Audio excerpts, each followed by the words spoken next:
প্রভুকে ধন্যবাদ জানাই, কৃতজ্ঞতা জানাই, কারণ তিনি মহান ঈশ্বর এবং তিনি রাজাদের রাজা, প্রভুদের প্রভু। এই জুমে ম্যাক্সিমাম লোকের জন্য আমি সকালবেলা যখন প্রার্থনা করি 5:30টার সময়, কিছু কিছু নাম আমার মনে থাকে আর কিছু কিছু নাম আমার মনে থাকে না। তো আপনাদের জন্য, এভরিডে প্রেয়ার গ্রুপের জন্য প্রার্থনা করি এবং সেই প্রার্থনার ফল হচ্ছে আজকে সুযোগ পাওয়া। এই এখানে একটা স্লোগান দেখছিলাম, প্রার্থনা হচ্ছে মহাশক্তি যুক্ত। তাই প্রভুকে ধন্যবাদ জানাই যে মহাশক্তি যুক্তের মধ্যে কিন্তু আমরা রয়েছি।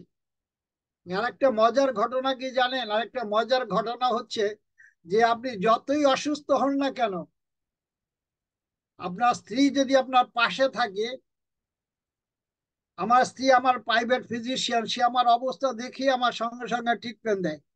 সুতরাং আমরা যেন নিজের পরিবারকে গঠন করি এবং নিজেদের পরিবারকে গঠন করে সেইভাবে স্ত্রীর সাথে ব্যবহার করি, সেইভাবে তার সঙ্গে আমরা চলাফেরা করি। তাতে দেখা যাবে যে পরিবারের মধ্যে অনেক শান্তি, আনন্দ, ভালোবাসা, যেটা আমি পেয়েছি আমার ব্যক্তিগত জীবনে। ধন্যবাদ জানাই এভরিডে প্রেয়ার গ্রুপকে, ধন্যবাদ জানাই সুমনকে, যিনি আমাকে সুন্দর সুযোগ দিয়েছেন।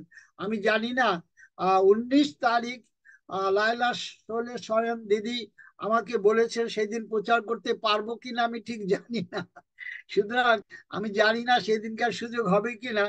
যাই হোক, যদি সুযোগ হয় করবো, সুযোগ না হলে অন্য আর একদিন করবো।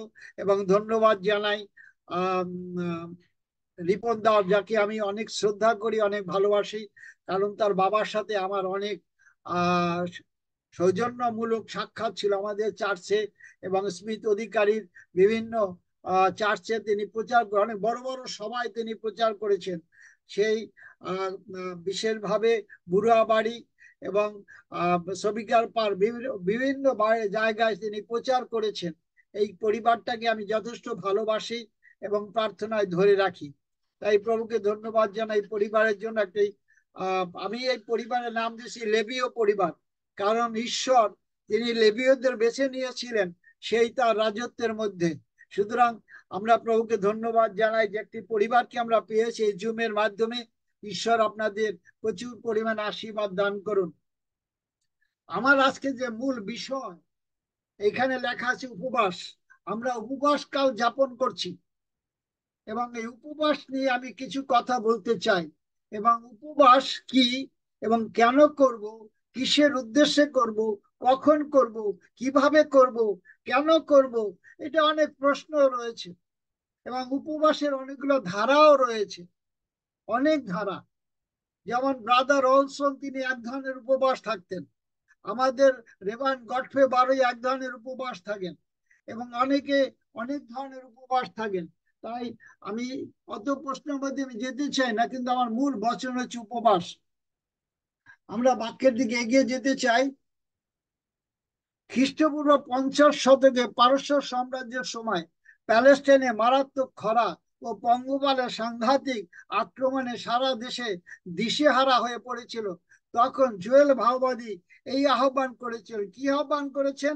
আমরা 2-12-13 পদ দেখতে, কিন্তু সদাপ্রভু বলেন, এখনো তোমরা সমস্ত অন্তঃকরণের সহিত এবং উপবাস, রোদন, বিলাপ সহকারে আমার কাছে ফিরিয়া আইসো।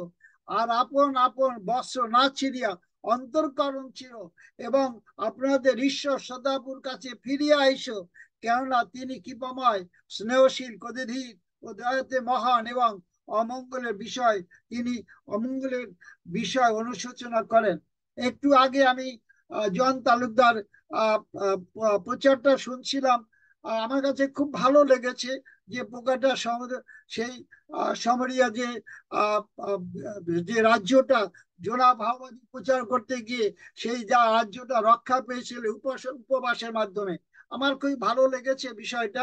এবং কিন্তু আমরা দেখতে পাই যে সেই 50 শতকে পারস্য সাম্রাজ্যের সময় প্যালেস্টাইনে মারাত্মক খরা, পঙ্গপালের সাংঘাতিক আক্রমণে সারা দেশে দিশেহারা হয়ে পড়েছিল। তখন জুয়েল ভাওবাদ এই আহ্বান জানিয়েছিলেন। আমরা এখানে পঙ্গপালকে আমরা দেখতে পাই। পঙ্গপালের ইংরেজি শব্দ হচ্ছে লোকাস্ট, বা পঙ্গপাল শব্দটি এসেছে ভালগার ল্যাটিন শব্দ থেকে, এবং লুকাসটা থেকে, যার অর্থ লবস্টার, বা এই ধরনের পঙ্গপালের নাম আমরা বিভিন্ন ভাবে আমরা দেখতে পাই, বিভিন্ন কায়দায়। আমি ইন্টারনেটে আমি খুঁজছিলাম যে পঙ্গপালের কাজ কি। আর আমরা জানি যে সেই মিশরে ইসরায়েল জাতি যখন ছিল, পঙ্গপাল দিয়ে একদম সমস্ত ঘর, সমস্ত গরু বাছুর, জায়গা জমি সবকিছু সে পঙ্গপালের মাধ্যমে অস্থির করেছিল। তারা সেই ইসরায়েল জাতিকে ছাড়তে চেয়েছিল, তথাপি ছাড়েনি। ঈশ্বর তার মন কঠিন করেছিলেন।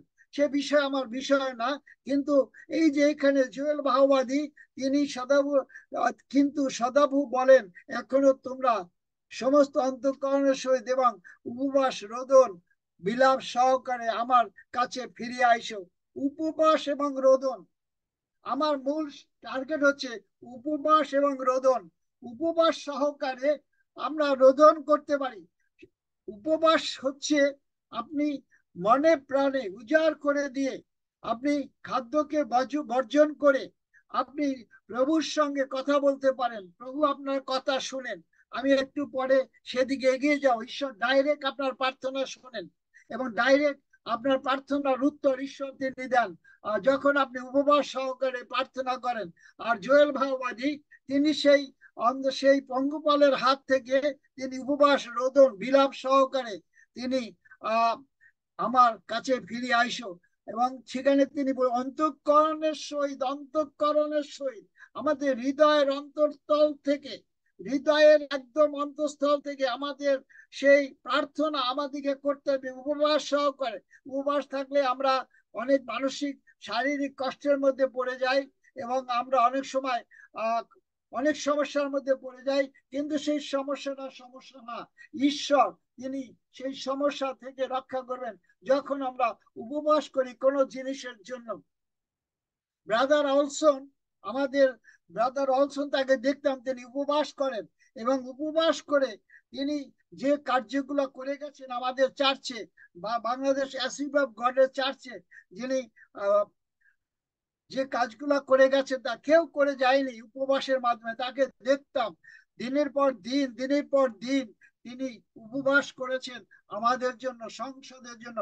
সংসদের দিকে তাকিয়ে তিনি উপবাস করতেন, সংসদে যেন সেই সংসার সুন্দরভাবে চলতে পারে সেই জন্য তিনি প্রার্থনা করেছেন আমাদের মণ্ডলের জন্য। তাই ব্রাদার অলসনের জীবনের জন্য আমরা কৃতজ্ঞতা জানাই।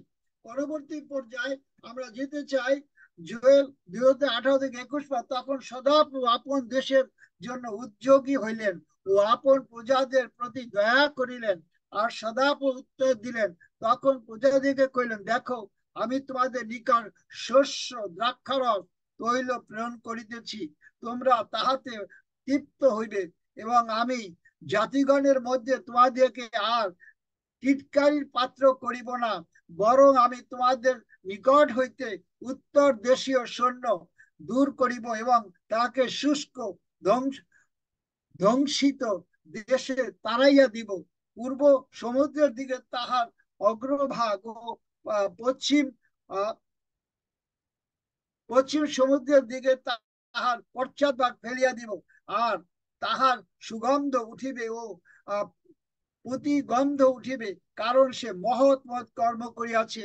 হে দেশ, ভয় করিও না, উল্লাসিত হও, আনন্দ করো, কারণ সদাপ্রভু মহৎ মহৎ কর্ম করিয়াছেন। শুধু জন সেই জোয়েল ভাওবাদী তিনি বলেছেন ঈশ্বর এই কাজ করবে, এই কাজ করবে। শেষে আমরা দেখতে পাই যে হে দেশ, ভয় করিও না।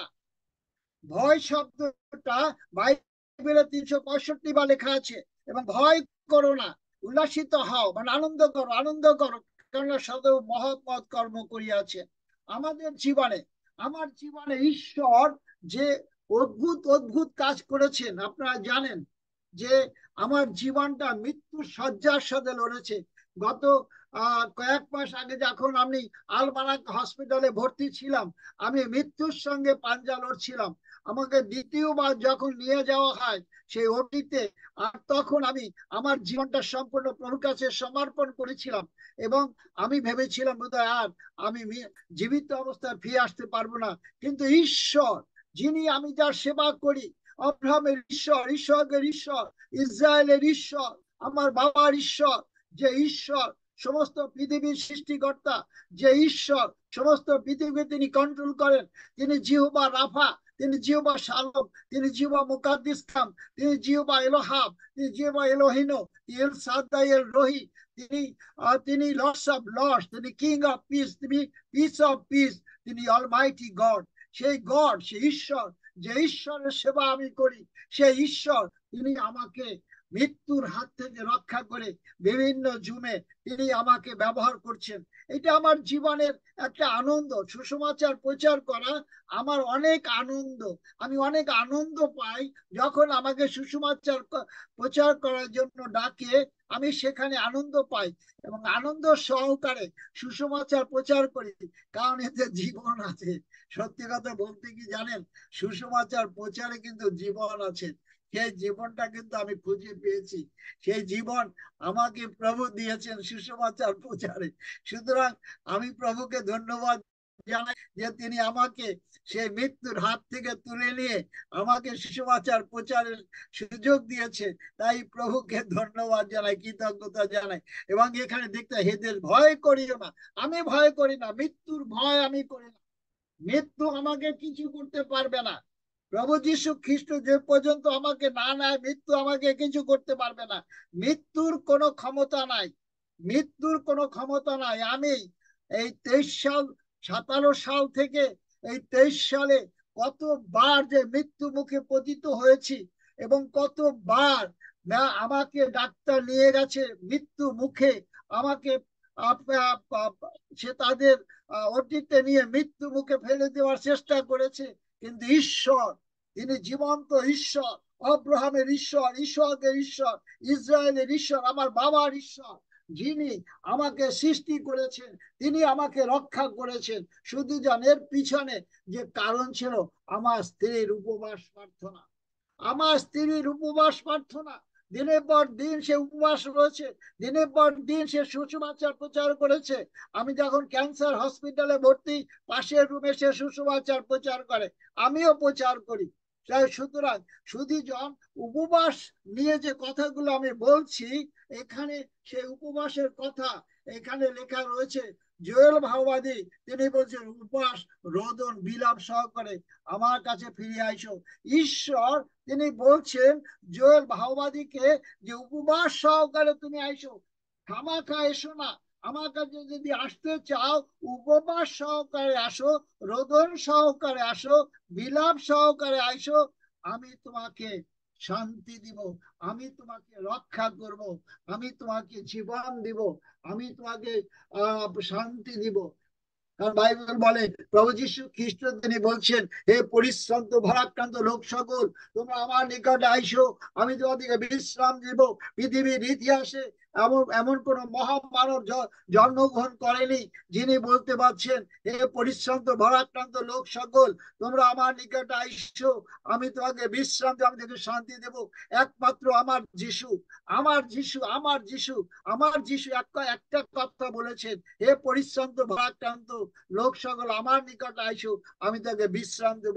যিশু হচ্ছে আমার ব্যক্তিগত জীবনের ঈশ্বর। ঈশ্বর আমার ব্যক্তিগত জীবনের ঈশ্বর, যে ঈশ্বর আমাকে এই পর্যন্ত রক্ষা করে বহন করে তিনি এসেছেন। আমরা পরবর্তী পর্যায়ে আমরা যেতে চাই।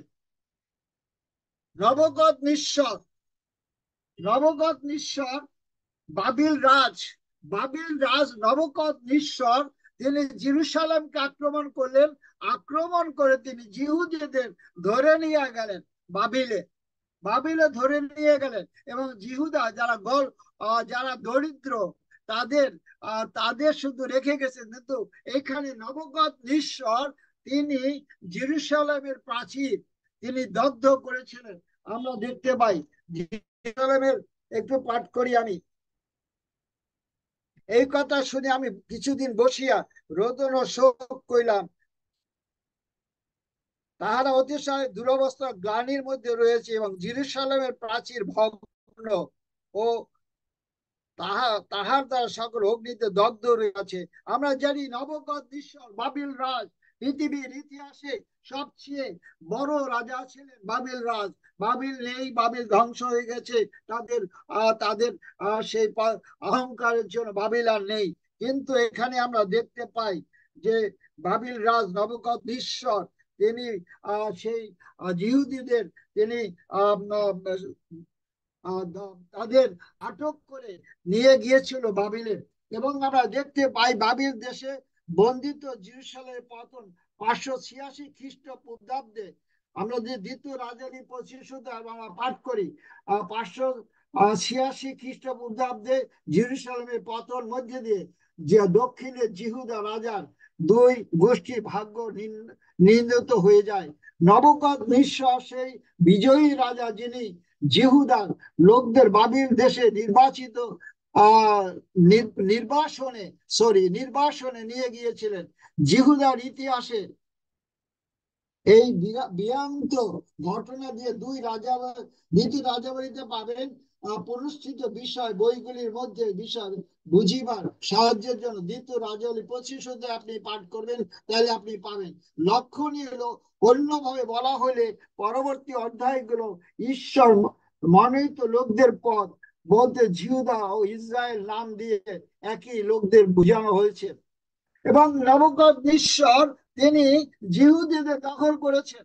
এবং তার যদি দ্বিতীয় রাজাবলী 25 পাঠ করেন যে তার সেনাপতি সবকিছু আগুনে পুড়ে দিয়ে সব জিনিসপত্র নিয়ে গেছে বাবিলে, এবং বাবিলে নিয়ে সেখানে রেখেছে। আমরা দেখতে পাই এই যে জেরুজালেমের প্রাচীর, এই যে ছবি এখানে রয়েছে, এই ছবির মধ্যে আমরা দেখতে পাই জেরুজালেমের প্রাচীর দগ্ধ করেছে নবুকদ্নেছর।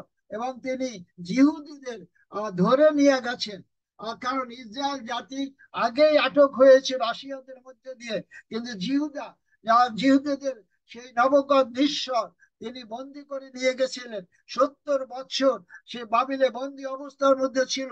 পারস্য রাজ কোরস তার মধ্যে ঈশ্বর কথা বলেছিলেন। কথা বলার জন্য সে ইসরায়েল জাতি জিহুদি জাতি রক্ষা পেয়েছিল, তারা চলে এসেছিল। আমি আস্তে আস্তে সেদিকে আমি একটু অগ্রসর হতে চাই। এবং সেখানে আমরা দেখতে পাই যে নহমীয় ভাওবাদী বাবিলের প্রাচীর ভগ্ন তার দ্বার সব অগ্নিতে দগ্ধ করেছেন। নহমীয় ভাওবাদী যে কাজটা করেছে 1 অধ্যায় 4-5 পদ, এই কথা শুনি আমি কিছুদিন বসিয়া রোদন ও শোক করিলাম এবং স্বর্গের ঈশ্বরের সাক্ষাতে উপবাস করিলাম। শুধু জন আমরা উপবাসকালীন সময় আমরা উদযাপন করছি। কেউ হয়তো বা আমরা ফুল উপবাস থাকি, কেউ হয়তো বা হাফ উপবাস থাকি, কেউ হয়তো বা সকালে পানি খেয়ে উপবাস থাকি, একটা রুটি খেয়ে উপবাস থাকি। উপবাস থাকা যেমন দানিয়েল শাক খেয়ে উপবাস থাকতেন, সেইভাবে আমাদের অনেকেই রয়েছে যে শাক খেয়ে বা রুটি খেয়ে উপবাস থাকে। সেটা বড় বিষয় না, উপবাস তো উপবাসেই। প্রভুর চন্দ্রের উপবাস যদি আমরা রাখতে পারি, এখানে লেখা আছে উপবাস ও প্রার্থনা করিলাম।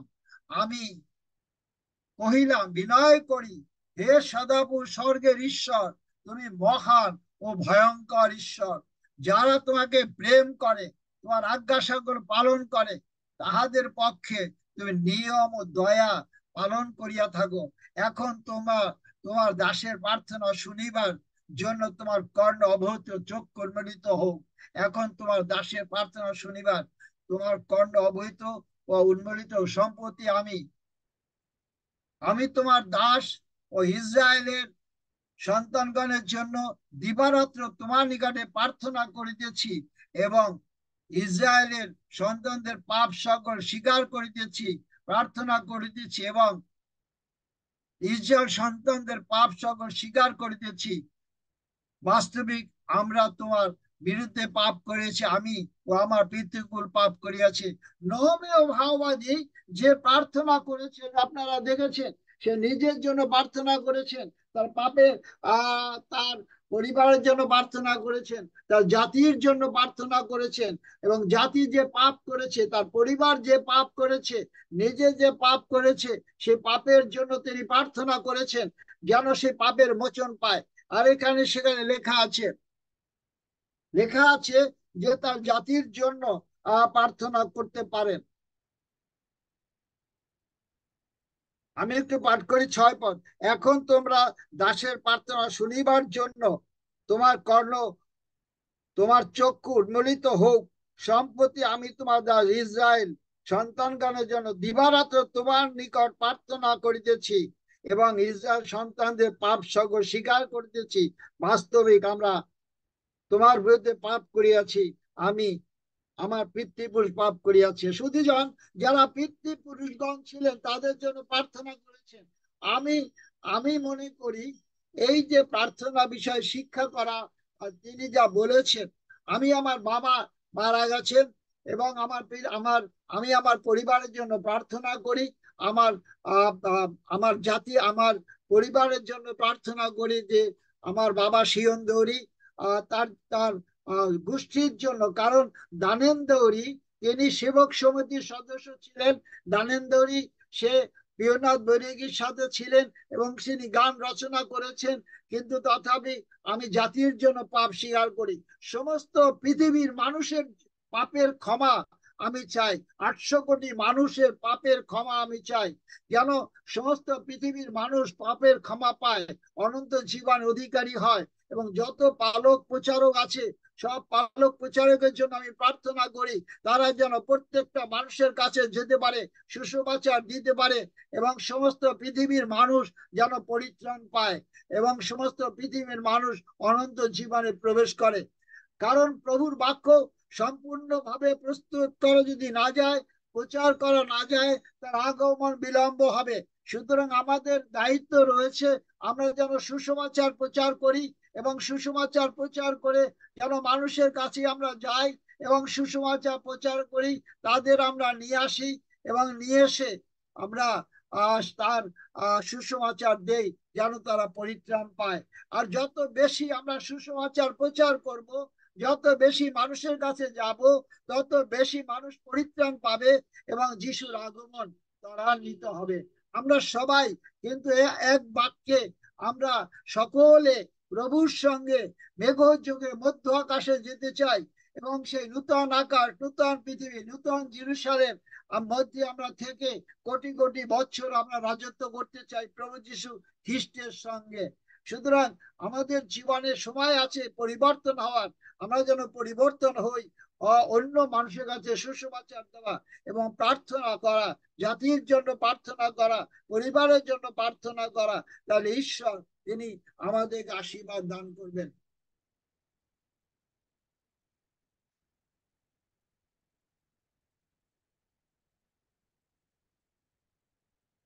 এখানে আমরা দেখতে পাই নহমীয় ভাওবাদী তিনি জেরুসালেমের প্রাচীরকে তিনি নির্মাণ করছে। দেখেন অগণিত লোক এই ছবির মধ্যে আমরা দেখতে পাচ্ছি, অগণিত লোক সেই নেহমীয়ার মাধ্যমে তিনি সেই জেরুসালেমের প্রাচীর তিনি নির্মাণ করেছেন। শুধুজন এরা কিন্তু একত্রভূত হয়ে কাজ করেছেন। আমরা মণ্ডলীর মধ্যে বিভেদ সৃষ্টি করি, আমার মণ্ডলীর মধ্যে বিভেদ সৃষ্টি করি, আমরা আসি না, পালকের সাহায্য করি না, পালকের সাহায্য করতে চাই না। এটা পালক, আমরা বলি এটা পালকের কাজ না, এটা পালকের কাজ না, এটা হচ্ছে সবার কাজ, আপনারও কাজ। আপনি আসবেন মণ্ডলীতে, পালককে বলবেন আমি তোমার জন্য মণ্ডলীতে আমি কি কাজ করতে পারি, সেটা পালক আপনাকে নির্দেশ দিয়ে দেবে। নহমীয় ভাওবাদী তিনি যখন প্রাচীর তৈরি করতে যান, অনেক বাধা বিঘ্ন তার জীবন এসেছিল, কিন্তু সে দমে যায়নি। আমরা যদি প্রভুর জন্য কাজ করতে আসি মণ্ডলীতে, মণ্ডলী পালককে যদি আমরা সাহায্য করি, মণ্ডলী পালকের সাথে প্রার্থনায় সহযোগিতা করি, মণ্ডলীর কাজে মণ্ডলীকে সাহায্য করি, পালক সেই পালকের সাথে যদি আমরা হাউস ভিজিটে যাই, পালকের সাথে যদি আমরা সেই হসপিটালে যাই, বিভিন্ন জায়গায় যাই, পালক যদি আমাদেরকে নিয়ে যায়, সেটা কিন্তু আমাদের দায়িত্ব এবং কর্তব্য পালককে সাহায্য করা। নহমীয় মাওবাদীকে তিনি সেই জিহুদি সমাজের সকলকে নিয়ে তিনি সেই জেরুজালেমের প্রাচীর তিনি তৈরি করছেন। সুতরাং আমাদের জীবনে দায়িত্ব রয়েছে পালককে সাহায্য করা, পালকের অধীনে থেকে আমাদেরকে সাহায্য করা। সুতরাং আমাদের জীবনে সেই পালককে সাহায্য করা একান্ত ভাবে আমাদের প্রয়োজন রয়েছে।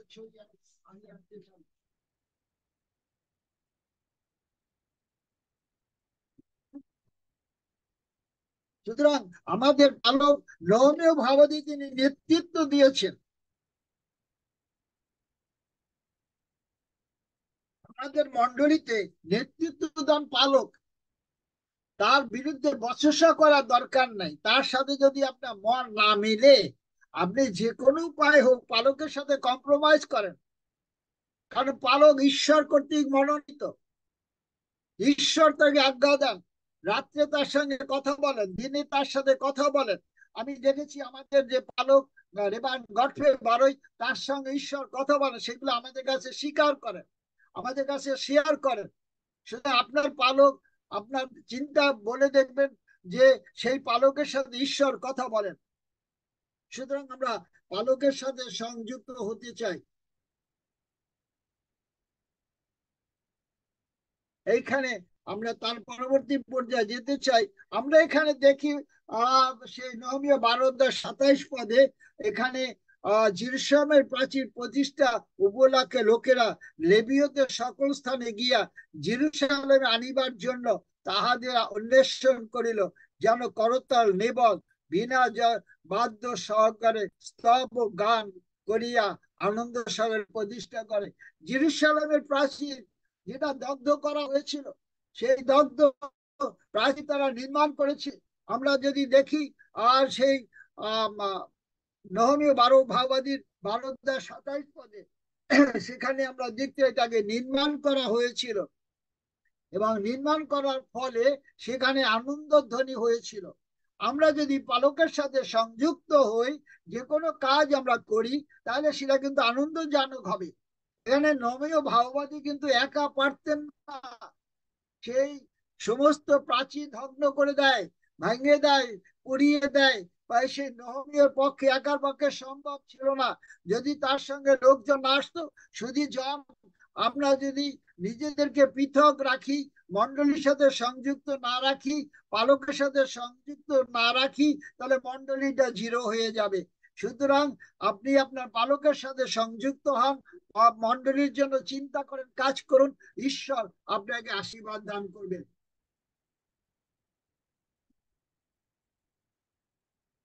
এরপরে আমরা ইষ্টের রানীর কাছে আসতে চাই।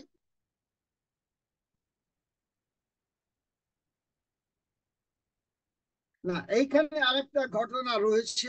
ইষ্টের রানী অহস্যের সোনার কাঠি এবং ইষ্টের 3 অধ্যায় 2 পদে লেখা, তাহাতে রাজার যে দাসীরা রাজদ্বারে থাকিত, তাহারা সকলে হামনের কাছে নত হইয়া পরিপাত করিতে লাগিল, কারণ রাজা তার সম্বন্ধে যেরূপ আজ্ঞা দিয়েছিলেন সেই আজ্ঞা সে পালন করেছিলেন। কিন্তু আমরা দেখতে পাই হামন তার কাছে কিন্তু মাথা নত করতেন না। হামন তার কাছে কোনো কিছুই করতেন না। এর জন্য সে রাগান্বিত হয়ে গিয়ে বাড়িতে 50 হাত উঁচু একটি ফাঁসি কাষ্ঠ বানিয়েছে, এবং তিনি রাজার কাছে বলছেন, তিনি জিহুদিরকে ধ্বংস করার জন্য তিনি রাজার কাছ থেকে সেই চিঠি নিয়েছেন এবং আঙ্গুলি ছাপ নিয়েছেন, এবং সমস্ত প্রদেশে ঘোড়া দিয়ে সমস্ত প্রদেশে পাঠিয়ে দিয়েছে, যেন জিহুদিদের ধ্বংস করতে পারে। কিন্তু এদিকে আমরা দেখতে পাই, আমি সেই ইষ্টের রানী পূর্ণ ঘটনাটা বলতে চাই না। বস্তির রানী যখন তাকে বাদ দেওয়া হলো, তখন ইষ্টের রানী আসলো এবং তাকে সেই মর্দক্ষয় তাকে এবং নপুংসক তাদের তৈরি করেছিল, এবং রাজার কাছে যাওয়ার জন্য সে রানী প্রস্তুত হয়েছিল। যখন সেই আহ যখন রাজা যখন সেই সোনার কাঠি দেখাতো, সোনার কাঠি দেখালে তার কাছে সেই রানী আসতে পারতো। কিন্তু এইখানে সেই ছবিটা আমরা একটু দেখতে পারি।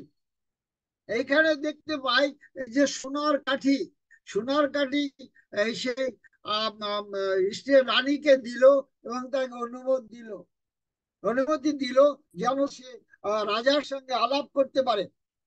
এদিকে আর একটা ছবি আমরা দেখতে পাই যে এই যে তিনজন ব্যক্তির সামনে যে সামন, সে অন্যান্য লোকরা তাকে প্রণাম করতো এবং শুয়ে শুয়ে প্রণাম করতো, কিন্তু এইখানে যে হামন, হামন কিন্তু সেই মর্দক্ষয়তে প্রণাম করতো না।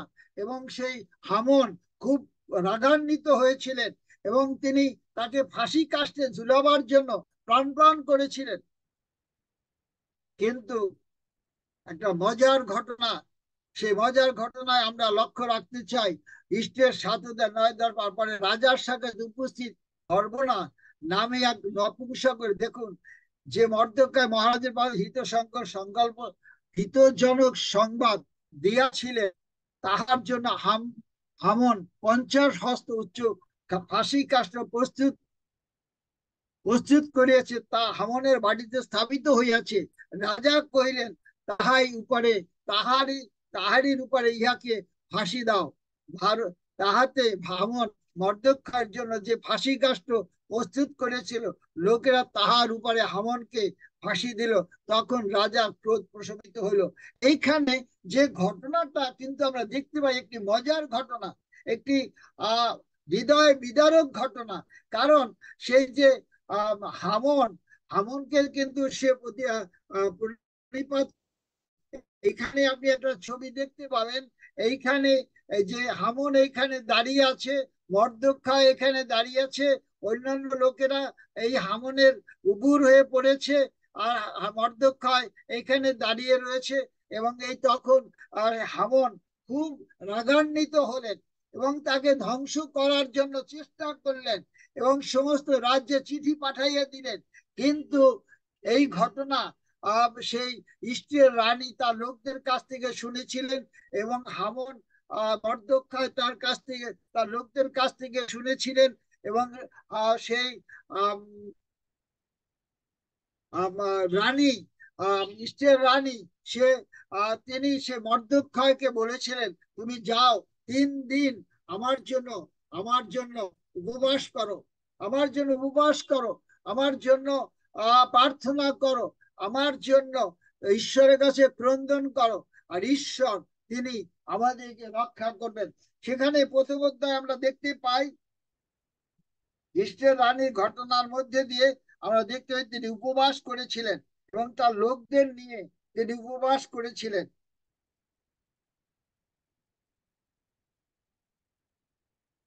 এবং সেই উপবাসের ফলে তিনি সেই রাজ্য, সেই জিহুদি সমাজ যখন সেই ভোজনে বসলো, আর সেই হামন তার রাজার কাছ থেকে অঙ্গুলি ছাপ নিয়ে প্রদেশে পাঠিয়েছিল, তখন সেই কথা তিনি সেই শুনেছিল এবং মর্দক্ষায়ও সেই কথা শুনেছিল।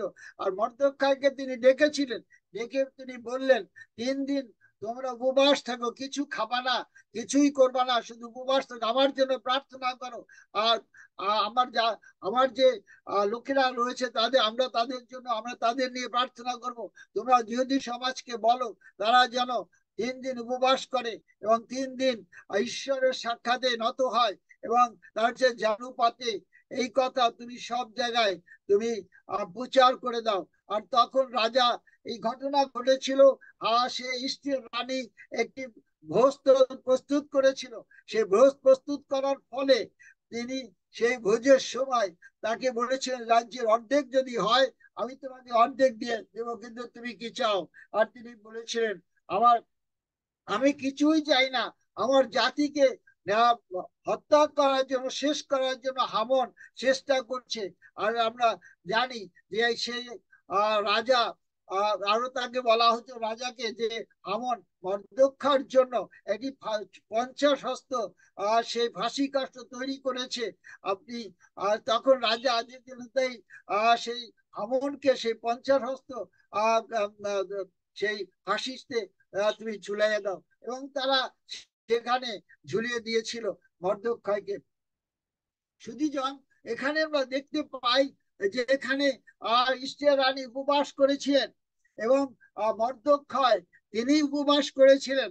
এর পিছনে যে কর্মকাণ্ড গুলা ঘটেছে, সেই ইস্টের রানী রক্ষা পেয়েছে, জিহুদি সমাজ রক্ষা পেয়েছে, আমন রক্ষা পেয়েছে।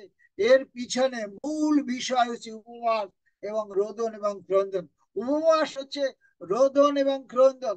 উপবাসের সঙ্গে আমরা রোদন করব, আমরা ক্রন্দন করব, নাহলে উপবাসের কোনো মানে থাকে না। আমরা ঈশ্বরচন্দ্র লুগুর হয়ে পড়ে কান্নাকাটি করব, তাইলে আমাদের জীবনে সেই আশীর্বাদের ধারা আমাদের জীবনে, প্রত্যেকের জীবনে আসবে। তাই শুধু উপবাস করলে হবে না, তার জন্য রোদন করতে হবে, উপবাস করতে হবে। আমরা সেই উপবাস মাসকালীন প্রায়চিত্তর সময় আমরা অতিবাহিত করছি। শুধু আমি উৎসাহ দিতে চাই যেন আপনারা উপবাস থাকেন এবং প্রভু রাজত্বের মধ্যে আপনারা বৃদ্ধি পান। আমি একটি আত্মসাক্ষ্য দিতে চাই।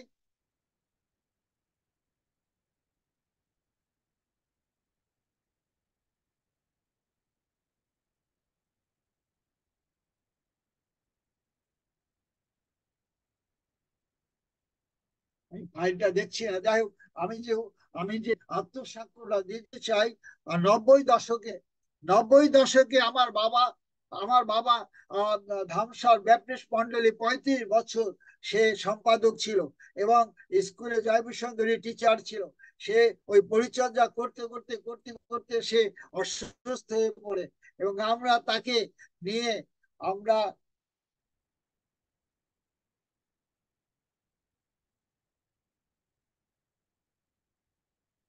আমরা সেখানে আমরা চেষ্টা করেছি ঢাকা মেডিকেলে, আহ ঢাকা মেডিকেলে, পিজি হসপিটালে, বরিশালে বিভিন্ন বড় বড় ডাক্তারকে আমরা দেখিয়েছি। কোনো ডাক্তার তাকে সুফল দিতে পারেনি এবং অসুস্থ বাড়িতে ছিল। আমরা জানি গ্রামে থাকলে অনেকে ফু দেয় এবং ফুর মধ্যে ভালো হয়, হয় না, হয় না, কিন্তু আবার তাবিজ দেয়, আবার কবজ দেয়, কিন্তু কোনো তাবিজ বা কোনো কোনো কাজ হয়নি। আমি যখন অধিকারীকে বললাম যে আমার বাবা দুরবস্থা, আপনি কি করবেন, তখন বললেন যে আপনার বাবাকে ঢাকায় নিয়ে আসেন। যখন আমাদের বাবাকে শিকারপুর থেকে লঞ্চ করে বড়িয়া ঢাকায় নিয়ে আসলাম, মৃত প্রায় আমরা কোলে করে নিয়ে আসলাম এবং তিনি সেই ব্রাদার অলসনের নামে একটা প্রার্থনার গৃহ ছিল, সেখানে গিয়ে তারা প্রার্থনা শুরু করলো এবং প্রার্থনা করে পবিত্র আত্মা তাকে বলেছিলেন, মাস্টার অধিকারী, আপনি যে যার জন্য প্রার্থনা করছেন তার হাতে বালা আছে। এবং সে অস্বীকার, আমার হাতে কোনো বালা নাই। তারপরে আমি বালাটা খুলে ফেললাম এবং তারপরে সে আবার প্রার্থনা করলো। প্রার্থনা করার ফলে তিনি, পবিত্র আত্মা তাকে আবার বললো যে তার কোমরে তাবিজ আছে, সেই তাবিজ যদি না খোলো আমি প্রার্থনার উত্তর আমি দিতে পারবো না। এবং সে তখন সেই বাবাকে বলল যে তুমি, তোমার কোমরে কোমরে তাবিজ আছে। বাবা বললো আমার কোমরে কোনো তাবিজ নাই। তখন আমি হাত দিয়ে সেই তাবিজটা খুলে ফেললাম। খুলে ফেলা বলে তারা প্রার্থনা করলো। প্রার্থনা করার পরে সে উঠে বসলো, উঠে বসে দাঁড়ালো। যার জীবন ছিল না, যে মৃত্যু সজ্জায় ছিল, যার জীবনে কোনো আশা ছিল না, যার জীবনে কোনো উপায় ছিল না, যার জীবনে কোনো গতি ছিল না, যে অসুস্থতায় জীবনটাকে ধ্বংস করে দিয়েছিল। জন, আপনারা দেখতে পান সেই বাবার সে আরো 15-20 বছর বেঁচে ছিলেন। সে ঢাকায় আসতো, আমাদের সাথে থাকতো, আবার বরিশালে বাড়িতে চলে যেত। সুধীজন সেই মৃত্যু লোকটাকে মৃত্যুর হাত থেকে রক্ষা করেছিল। বেথেল চার্চ, দেবান অধিকারী, দীপন সরকার, পিটার শেখর, তরুণ মালিকদার, আমি। সুতরাং সুধীজন, আপনি জীবনে ভয় পাবেন না, কোনো অবস্থার মধ্যে আপনি ভয় পাবেন না। ভয় পেলে আপনি আরো ক্ষতিগ্রস্ত হবেন। আপনি সমস্যায় পড়েন, তখন ভয় পাবেন না। ভয় না পেয়ে আপনি এই বিষয়টা নিয়ে আপনি পালকের কাছে চলে আসেন। পালক আপনাকে সব বুদ্ধি দিবে, প্রার্থনার সময় দিবে, আপনার মঙ্গল কামনা করবে। তখন ঈশ্বর স্বর্গ থেকে আপনার জীবনের উপরে আশীর্বাদের ঢেলে দিন। শুধু আমার জীবনে গত মাসে, এপ্রিলের জানুয়ারির দিকে আলবারাক হসপিটালে যখন আমাকে ভর্তি করা হয়, আমি মৃত প্রায়। ঢাকা মেডিকেল আমাকে রাখেনি, আমাকে ফেরত দিয়ে দিয়েছে, বারাকা হসপিটালে ভর্তি করেছে। ডাক্তাররা দেখে তারা অত্যন্ত ভয় পেয়েছিল, আত্মীয় স্বজন কান্নাকাটি শুরু করে দিয়েছিল। ডাক্তার আমাকে অপারেশন থিয়েটারে নিয়ে যায় এবং আমাদের পালক এসে প্রার্থনা করেছিল। আর পালক একটা কথা বলেছি, তোমার ভয় নাই, তুমি সুস্থ হবে।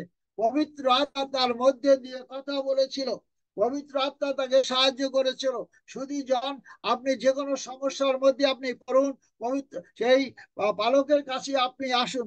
শুধু জন, এই কথা মনে করবেন না আমি পালক পূজারী, আমি পূজারী, ঈশ্বরের পূজারী। কিন্তু ঈশ্বর তিনি পালককে দিয়েছেন আমাদের জীবনে, যেন আমাদের জীবনে সংশোধন করতে পারে।